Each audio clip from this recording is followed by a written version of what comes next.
WhatsApp guys, welcome to my new blog. আজকে কেরালা অনেক বৃষ্টি পড়ছে। কেরালা বৃষ্টি পড়ার কারণে কোম্পানির হাল অবস্থা দেখে ভিতরে আয়া দিহি সারা ভিনিয়ার ভিজে গেছে। হয়তো রাতে মেঘ পড়ছে, এই জন্য সারাটা ভিজে গেছে। আয়ুনের কোম্পানি ভিতরে নিয়ে যায়, আয়া দিহি না মেঘের মধ্যে কুন্দা কাটা যে এত কষ্ট ভাই, আপনারা নিজের চোখকে না দেখলে বিশ্বাস করতেন না। কেরালা যে আইলেই পয়সা তা না ভাই, অনেক কষ্ট করতে। মেঘের মধ্যে যারা কুন্দা কাটতেছে, আইনের কি মনে কি ভাবছো বলুন। এখন আপনি মেশিনটা চালু করি গা। সক্রিয় বসে আছে মিশিং এর উপরে। বিসমিল্লাহির রহমানির রহিম কইয়া আমি মিশিংটা চালু করে দিলাম, কারণ এটা একটা ইঞ্জিল বস্তু। বিসমিল্লাহ না কইয়া কেউ কিছু চালু করুন না যায়। এখন আমি টস্কর মিশিংটা চালাইয়া আন্যারা দেখায়াম কিবা চালাই। মূলত এই বিষয়টা আপনাদেরকে ভালোভাবে বুঝামু। আমার ভাষার কিন্তু ফুটকি মাথা নাই, তাহলে আপনারা বুঝে নিবেন আমি একটা মমিসিংহা মানুষ।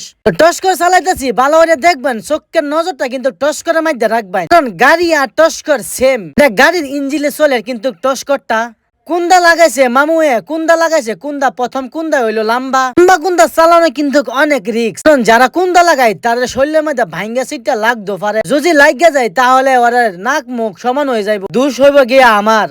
চক্রি মারা যাওয়াতে কষ্ট। চক্রি মারা কিন্তু অত সুজা না, চক্রি মারা বহুত কষ্ট। 50 কেজি 60 কেজি কুন্দাটা যে হাত দিয়ে উড়াতে মধ্যে দেখা যায়, মিশিং এর মধ্যে লাগাতে ভাই কত ডেঞ্জারাস, সেটা আপনার নিজের চোখকে না দেখলে বিশ্বাস করতেন না। ভিডিওটা দেখো, তাহলে বিশ্বাস করবেন যে আসলে চক্রি মারা করতানি কষ্ট। তাহলে 8টার সময় ওরা সরি 8টার সময় না 7টার সময় ওরা কামের মধ্যে রাতের সন্ধ্যা 6টা 7টা পর্যন্ত চক্রি মারা। এখানে চক্রি মারা কত টাকা দেয় জানুন? 7,000 থেকে 6,000 টাকা চক্রি মারা। তো আইনেরা তো খালি বাবুন ভাই থেকে আমার সেরা ফিলিংস আমার সারা ওপি মানে কি? এই যে ওপি মানে এটা যে আমি বই চালাইতেছি না, এটা রেখে ওপি। এই মিশিংটা চালানে 4টা সুইচ আছে, 4টা সুইচের মধ্যে আইনা সারাদিন টিফা টিফি করেন, এই নামে ওপি। যাই হোক বন্ধুরা, আসছে ব্লগটা এ পর্যন্ত। ভালো লাগলে শেয়ার করে দিবেন।